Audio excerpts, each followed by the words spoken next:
আসসালামু আলাইকুম প্রিয় শিক্ষার্থীরা, আমরা এই পর্বে শুরু করতে যাচ্ছি অষ্টম অধ্যায়ের যেই এমসিকিউ প্রশ্ন রয়েছে সেগুলো। তো আমাদের অষ্টম অধ্যায়ের টাইটেল কিন্তু রসায়ন ও শক্তি। তো এই অধ্যায়টিকে আমরা মোট 5টা টাইপে ভাগ করেছি। তো আমরা এখন সেই টাইপ ভিত্তিক এমসিকিউগুলো আলোচনা শুরু করব। আমাদের প্রথমে যে টাইপটা নিয়ে আমরা কথা বলবো সেই টাইপটা হচ্ছে রাসায়নিক শক্তি এবং তার ব্যবহার, অর্থাৎ রাসায়নিক যে শক্তিসমূহ রয়েছে সেগুলো আমরা বিভিন্ন সেগমেন্টে ব্যবহার করতে পারি। তো এই রিলেটেড যে এমসিকিউগুলো আসলে আমাদের জন্য গুরুত্বপূর্ণ, আমরা সেই এমসিকিউগুলো নিয়ে এই পর্বে কথা বলবো। আচ্ছা দেখো, তো আমাদের প্রথম প্রশ্ন, গ্রিন হাউস প্রভাবের জন্য নিচের কোন গ্যাসটি অধিক দায়ী, মানে গ্রিন হাউস গ্যাস হিসেবে কোন গ্যাসটি অধিক দায়ী, অথবা গ্রিন হাউস গ্যাস বলা হয় কোনটিকে? এটা সঠিক অ্যান্সার হবে কার্বন ডাইঅক্সাইড। আমরা জানি যে কার্বন ডাইঅক্সাইড একটা গ্রিন হাউস গ্যাস এবং এটা একই সাথে গ্লোবাল ওয়ার্মিংয়ের জন্যও দায়ী। আচ্ছা দেন দেখো, পেট্রোলের সাথে জ্বালানি হিসেবে কোন পদার্থটি মিশানো হয়? পেট্রোলের সাথে জ্বালানি হিসেবে মিশানো হয় ইথানল, কারণ আমরা জানি যে ইথানল ঠিক বায়ুমণ্ডলের অক্সিজেনের সাথে বিক্রিয়া করে কার্বন ডাইঅক্সাইড এবং তাপশক্তি উৎপন্ন করতে পারে। তো আমাদের সেকেন্ড অ্যান্সার ইথানল। 3 নম্বর প্রশ্ন, ফটোকেমিক্যাল ধোঁয়াতে থাকে, ফটোকেমিক্যাল ধোঁয়াতে কি কি থাকে দেখি। নাইট্রাস অক্সাইড থাকে, ঠিক আছে। ওজোন স্তরের ক্ষতি হয়, এটাও ঠিক আছে। কার্বন ডাইঅক্সাইড থাকে, এটা থাকে না, মূলত থাকে কার্বন মনোঅক্সাইড CO থাকে। তাহলে 1 এবং 2 নাম্বারটা সঠিক, তাহলে এখানে সঠিক অ্যান্সার হচ্ছে ক নাম্বার। 3-এর সঠিক অ্যান্সারটি কত? 3-এর সঠিক অ্যান্সারটি হচ্ছে ক নাম্বার। 4 নাম্বার দেখো কি বলছে, যে কোনটির আন্তঃআণবিক শক্তি বেশি। আচ্ছা, তো এইটার অ্যান্সার হবে দেখো অ্যামোনিয়া গ্যাস।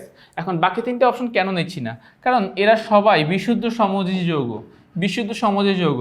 আর অ্যামোনিয়া একটা গ্যাসীয় পদার্থ হলো, তার মধ্যে একটা পোলারিটির ধর্ম কিন্তু রয়েছে।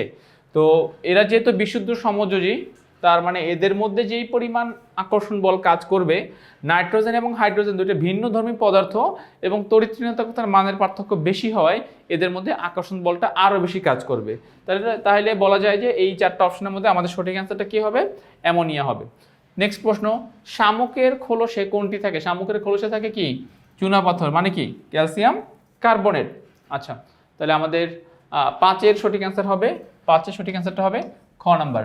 6 নাম্বার, কোনটির দহনে কম তাপ উৎপন্ন হয়?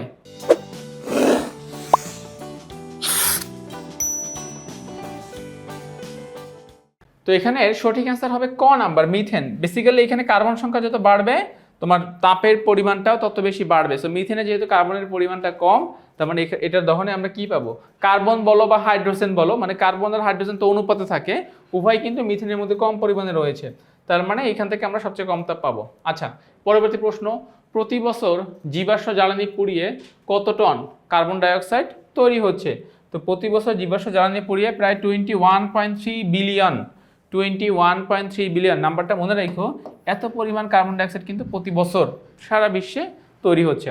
আচ্ছা, ফসিল ফুয়েল নয় কোনটি? ফসিল ফুয়েল বলতে কি বোঝানো হচ্ছে? মাটির নিচ থেকে বিভিন্ন ফসিলের দ্বারা যেটা হয় সেটাকে বলা হয় ফসিল ফুয়েল। কয়লা হতে পারে, মিথেন গ্যাস হতে পারে, ডিজেল হতে পারে। তাহলে আমাদের সঠিক অ্যান্সার হচ্ছে ইথানল। ইথানল কিন্তু ফসিল ফুয়েল নয়। ইথানল কি থেকে তৈরি করা হয়? স্টার্চ, মানে কি গম বা ভুট্টা থেকে আমরা ইথানল প্রস্তুত করতে পারি।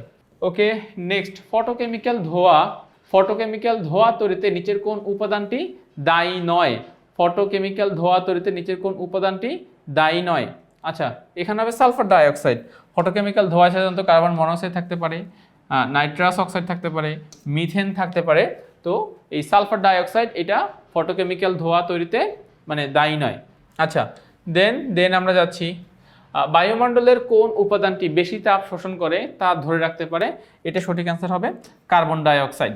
আচ্ছা, কার্বন ডাইঅক্সাইড, কারণ আমরা জানি কার্বন ডাইঅক্সাইড একটা হিট ট্র্যাপিং গ্যাস, এই তাপটাকে হোল্ড করে রাখতে পারে এবং এই কার্বন ডাইঅক্সাইডের তাপটাকে হোল্ড করে রাখার কারণে তাকে আমরা গ্লোবাল ওয়ার্মিংয়ের জন্য দায়ী বলতে পারি, তাকে আমরা গ্রিন হাউস ইফেক্টের জন্য দায়ী বলতে পারি।